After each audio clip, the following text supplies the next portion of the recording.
Hello दोस्तों, स्वागत है आपका मेरे YouTube चैनल पे। दोस्तों आज का टॉपिक है हमारा जावास्क्रिप्ट वेरिएबल। जावास्क्रिप्ट वेरिएबल क्यों यूज करते हैं, कैसे यूज करते हैं और इसकी नेमिंग कन्वेंशन कैसे की जाती है, वही चीजें देखने हैं दोस्तों। छोटी सी डेफिनेशन है दोस्तों, देखते लेते हैं। JavaScript variable is a simply a name of storage location. ठीक है, वेरिएबल दो टाइप के होते हैं दोस्तों, global variable and local variable. ठीक है, इसको डिक्लेयर करने के कुछ रूल होते हैं, वो हम रूल देखेंगे कि कैसे रूल फॉलो कर सकते हैं। ठीक है, सबसे पहले रूल जो होता है दोस्तों, name must start with a letter A to Z small में या A to Z कैपिटल में। ठीक है, या हम उसको यूज कर सकते हैं स्टार्ट विद अंडरस्कोर के साथ। सेकंड है after the first letter we can use digit. ठीक है, जैसे कि आपने ये लिखा वैल्यू और 1, तो हम ये यूज कर सकते हैं। JavaScript variable are case sensitive. ठीक है, जैसे कि कैपिटल A और स्मॉल ए दोनों दोस्तों डिफरेंट होते हैं। ठीक है, दोनों की जो नंबरिंग है वो अलग है, तो ये वेरिएबल के रूप में अलग अलग है दोनों। ठीक है, सेम नहीं है। चलिए दोस्तों छोटा सा यूज करके देखते हैं वेरिएबल। मैंने फाइल ओपन कर रखी है अपनी। तो सबसे पहले हमें क्या करना है, वेरिएबल बनाना है। तो करेक्ट सिंटेक्स वेरिएबल को क्या है वो देखते हैं हम सबसे पहले।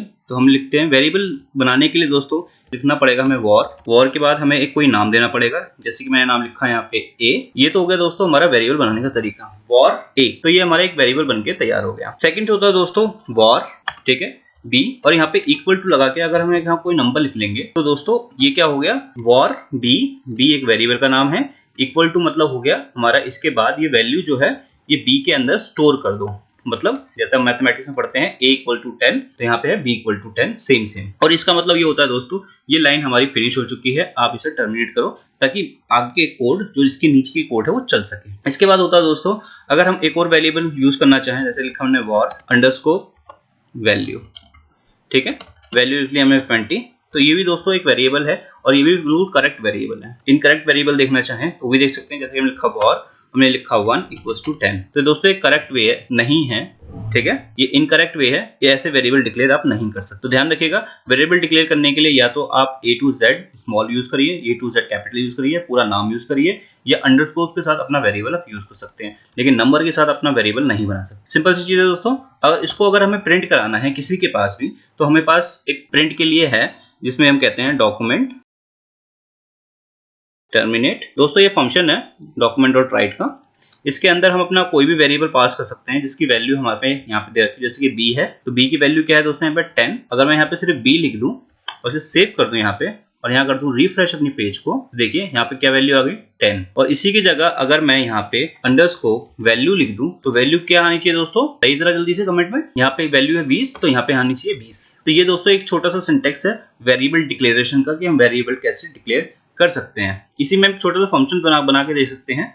जैसे कि हमने लिखा है यहाँ पे a की वैल्यू भी असाइन कर देते दोस्तों। अगर हम लिखते हैं यहाँ पे 20 और यहाँ पे एक और वैल्यू वेरिएबल बनाते हैं जिसका लिखते हैं हम नाम sum equals to a plus b। अब ये दोस्तों क्या हुआ कि a की वैल्यू क्या है हमारे पास 20, b की वैल्यू क्या है 10, और इन दोनों को प्लस करो। ठीक है, और इसको उठा के किसमें डाल दो, सम के अंदर। दोस्तों ये सारी चीजें मैं आगे भी बताऊंगा कि ऑपरेटर कैसे यूज कर सकते हैं अपना। बाकी अब फॉर एग्जाम्पल के लिए हम देख रहे हैं यहाँ पे सिर्फ, तो ये देखते हैं क्या होता है। तो मेरे हिसाब से दोस्तों 20 और 10 30 हो गए, तो 30 यहाँ पे आनी चाहिए। तो दोस्तों ये तो हमारे हो गए सारे लोकल वेरिएबल। अगर हमें कोई ग्लोबल वेरिएबल बनाना है तो ग्लोबल वेरिएबल कैसे बनता है वो देख लेते हैं एक बारी। तो इसको कमेंट करने के लिए मैंने लास्ट क्लास में बताया था कि अगर मल्टी लाइन कमेंट करना है तो कुछ ऐसे आप मल्टी लाइन कमेंट कर सकते हो। ये कोई भी कोड यहाँ पे डिस्प्ले नहीं करेगा हमारा। ग्लोबल वेरिएबल बनाने के लिए दोस्तों हमें सबसे पहले डिक्लेयर करना पड़ेगा अपना एक वेरिएबल। ठीक है, ग्लोबल वेरिएबल का मतलब क्या होता है ये पहले देख लेते हैं। तो global variable is accessible from any function. ठीक है, मतलब ये आउटसाइड द फंक्शन होगा। A variable there are declare outside the function. जैसे कि मैंने यहाँ पे लिखा var data equals to 200 example के तौर पे दोस्तों। ठीक है, मैंने यहाँ पे एक फंक्शन बनाया फंक्शन a। दोस्तों मैं सारी चीजें बताऊंगा फंक्शन कैसे यूज कर सकते हैं, कैसे यूज करते हैं हम। ठीक है, अभी तो हम एग्जांपल देख रहे हैं, एग्जांपल आप देख लीजिए कैसे यूज होता है। बस ये ग्लोबल वेरिएबल हमारा। ठीक है, फंक्शन a हमने लिखा है यहाँ पे और यहाँ पे लिख दिया हमने डेटा।